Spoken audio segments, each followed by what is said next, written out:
Oh, where to begin? Listen, I love this Pokemon. It looks way better than regular Lilligant in my own opinion, and also just exudes more of a character. Like, I just don't know how to explain it. But it has low-key disappointed me in competitive Pokemon.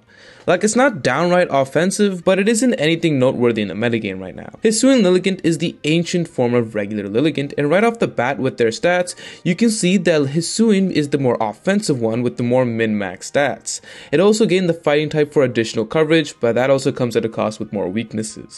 But what went wrong with this Pokemon, and why isn't it considered as one of the most serious competitive threats like people thought when coming into this generation?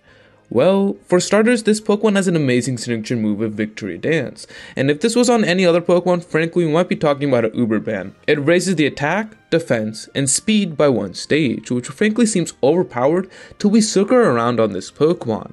This Pokemon has two good abilities in Hustle and Chlorophyll. Chlorophyll is for sun offense, where underneath the sun, its speed is doubled, which frankly makes it the fastest on the field in most situations. This allows for sleep powder gimmicks, as you can put your opponents to sleep first. Afterwards you can go for a Victory Dance and you're on your way through. Honestly speaking, initially the strategy seems bonkers, because after things are set up, what are you going to do about it? But then again, we do have to remember something. Sun right now isn't all that powerful relatively speaking, which has to do to two factors. Paradox Pokemon like Roaring Moon aren't being used as much, although it is starting to pick up right now. It's still not all that good, and Rain right now is just better.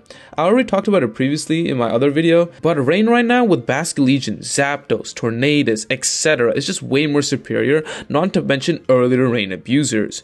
And two, the strategy is kind of mid, and let me explain. Hisuian Lilligant, sure, getting that off no doubt is powerful. You get a free Victory Dance up, however on the flip side, you're also given an opportunity for your opponent to check your Mon, since they don't have to worry about more Pokemon being put to sleep thanks to Showdown's Sleep Clause. You can really wall this Pokemon, especially since you know they'll be running Leaf Blade in close combats on the other slots for stab. Pokemon like Terragrass Heatran, Defensive Goldango, Cerulege, and then the almighty Rocky Helmet Glowking are all countercheck for this powerful Pokemon. That really hard walls it, as its Psychic and Poison typing, by the way, with Glowking really takes advantage of it, both of which are not really that good for Hisuian Lilligant stabs.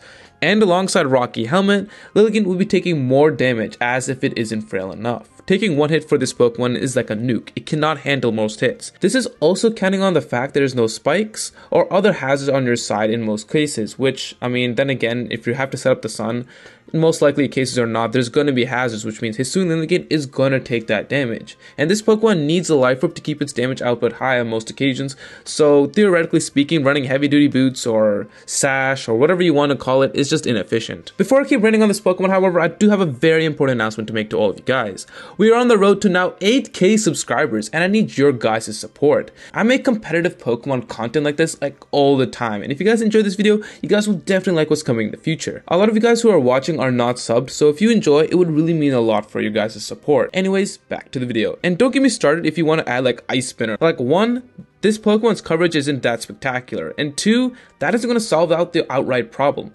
Cerulege, Glowking, Skeledurge, Toxapex, etc. The list keeps going on and on for this Pokemon that can pretty much wall it.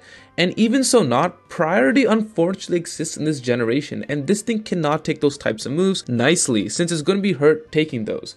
Kingambit could easily do a ton of damage to it, not to mention if its Supreme Overlord is at its absolute peak.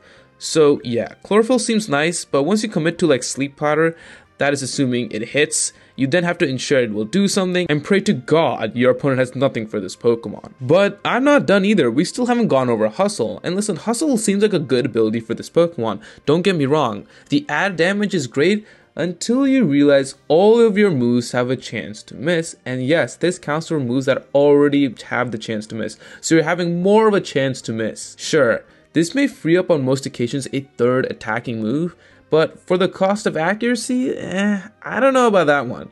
You will have to run either wide lens most of the time, and then this thing's dependent on the boost, from which a 105 speed stat isn't that great. So anyways, so something could like easily OHKO it or do a ton of damage to it right off the bat. So like, I don't know about Hustle. Like, I've seen it around, but it amounts to really nothing in my opinion. These types of sets are mostly hard-walled quite nicely compared to Chlorophyll. At least Chlorophyll gives an opportunity to set it because you're putting the opponent to sleep. But then Hustle can get outplayed easily by your opponent or by yourself missing the move itself. If this Pokemon got the ability Scrappy, honestly we might have more of a discussion about it, but then again, its speed tier and its frailty doesn't really help its situation. Not to mention its numerous weaknesses it has on the defensive end.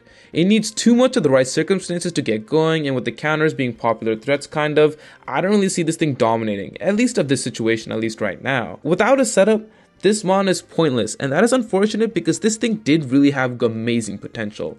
Its coverage, stats, and typing do hold it back a lot, but at least in the lower tiers it might have a bit more fun. Anyways, let me know in the comments below what you guys think, and join the Discord if you haven't already, link in the description below.